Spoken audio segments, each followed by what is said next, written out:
Hello दोस्तों, आज की वीडियो में हम जानने वाले हैं द्विघात समीकरणों को किस प्रकार से हल करते हैं। देखिए, मैं आपको जो ये कराऊंगा, एक तो शॉर्ट ट्रिक से मैं आपको ये बताऊंगा कि किस तरह से आप द्विघात समीकरणों का गुणनखंड ज्ञात कर सकते हैं, और एक लॉन्ग विधि से हम किस तरह से उसे हल करते हैं। तो शुरू करते हैं।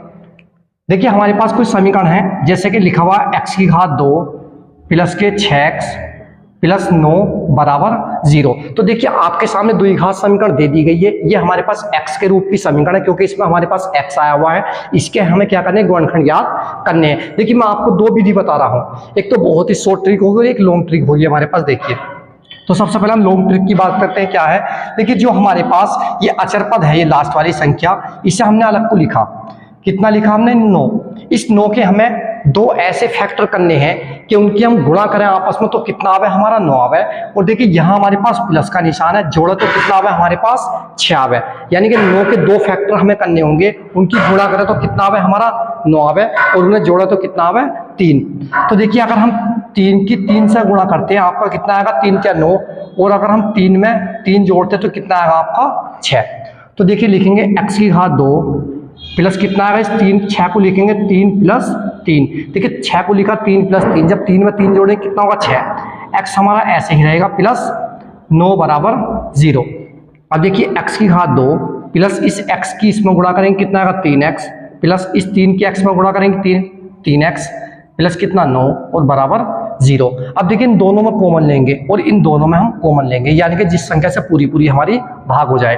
देखिए, यहाँ x की घात 2 है हमारे पास, यहाँ 1x है, तो x हमारे पास कॉमन आएगा।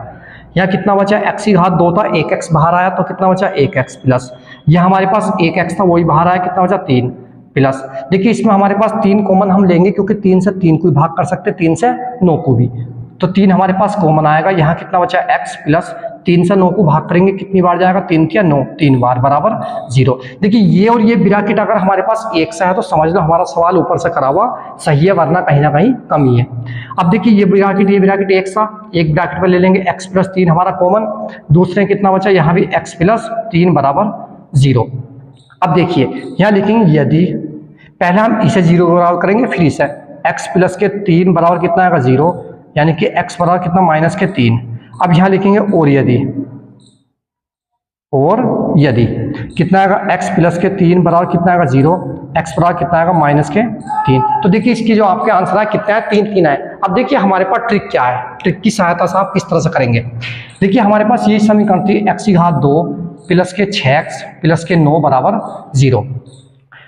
तो देखिए, ट्रिक किस तरह से लगती है हमारे पास जो ट्रिक लगेगी b के मान पर डिपेंड होती है। यानी कि पहला मान इसमें a का होता है, जो x की घात 2 की गुणा में होगा, दूसरा जो x की गुणा वो b का मान होगा, तीसरा हमारे पास c का मान होगा। अब देखिए, हमारे पास b का मान अगर पॉजिटिव दिया हुआ समीकरण में, तो हमारे पास b और c के क्या करेंगे? हम चिन्ह बदल लेंगे। क्या करेंगे हम? b और c के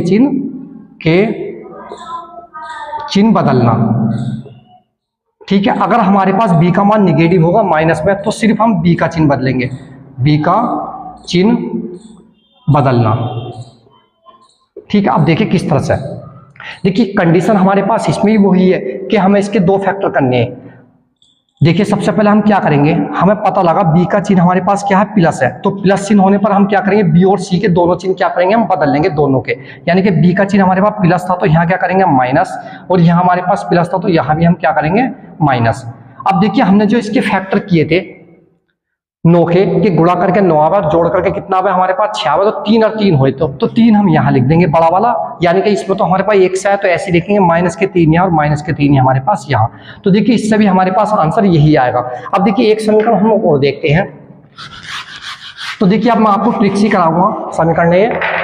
देखिए, मान लिया हमारे पास दिया हुआ x की घात 2 प्लस 20x प्लस 96 बराबर 0। तो देखिए, सबसे पहले हम जांच करेंगे b का मान हमारे पास इसमें कैसा है? प्लस है। जब हमारे पास b का मान प्लस होगा, तो b और c के मान क्या होंगे? दोनों के ही बदल जाएंगे। यानी कि यहाँ हमारे पास माइनस और यहाँ भी हमारे पास माइनस, ठीक है।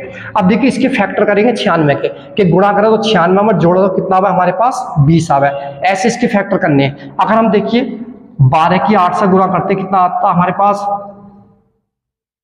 12 अट्ठे कितना होता है 96, और 12 में अगर हम 8 जोड़ें कितना होगा आपका 12 और 8 20, यानी कि दो फैक्टर है हमारे पास 12 और 8। तो बड़े वाले फैक्टर को हम यहाँ लिखेंगे 12 और छोटे वाले को यहाँ।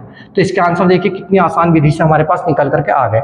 इसी तरह से देखिए एक समीकरण और देखते हैं, जैसे कि x की घात 2 माइनस के 17x प्लस के 60 बराबर 0। देखिए इसमें हमारे पास b का मान क्या दिया हुआ माइनस, पहला a का मान, दूसरा b का, तीसरा c का। तो b का मान आपका माइनस होने पर क्या है, b का चिन्ह बदलना, हमें b का चिन्ह बदलना। तो यहाँ हम क्या करेंगे, माइनस की जगह क्या करेंगे इसमें प्लस, और देखिए यहाँ चिन्ह जैसा होगा हम वैसा ही लगा देंगे, प्लस है तो प्लस ही लगाएंगे, सिर्फ हमें b का चिन्ह बदलना था, क्योंकि यही हमारी ट्रिक कहती है। अब देखिए इसके फैक्टर करेंगे, गुणा करके कितना लाना हमें 60, और उन्हें आपस में जोड़ा प्लस का चिन्ह, तो कितना है हमारे पास 17। यानी कि अगर हम 12 और 5 लेते हैं, देखिए 12 और 5 कितना होगा हमारे पास 17, और 12 की 5 से गुणा करेंगे आप कितना आएगा 12 पंजे 60। तो इसमें हमारे पास दो फैक्टर क्या बने 12 और 5, तो बड़ा फैक्टर हम यहाँ लिखेंगे 12 और छोटा कहाँ लिखेंगे यहाँ। तो इसका आंसर हमारे पास कितना है, प्लस के 12 और प्लस के 5। देखिए इसी तरह से उसमें जो हमारे कंपटीशन के एग्जाम पूछे मतलब होते हैं, तो उसमें भी इसी तरह के प्रश्न पूछे आते हैं, क्योंकि आपको उस लॉन्ग विधि से तो करना नहीं, उसमें आप ट्रिक के माध्यम से इस तरह से बहुत ही कुछ ही सेकंडों में बता सकते हैं। तो देखिए आपको वीडियो पसंद आई तो लाइक करें, शेयर करें, कमेंट्स करें, चैनल को जरूर सब्सक्राइब करें। नेक्स्ट वीडियो में आपसे मिलते हैं, जब तक के लिए बाय, धन्यवाद।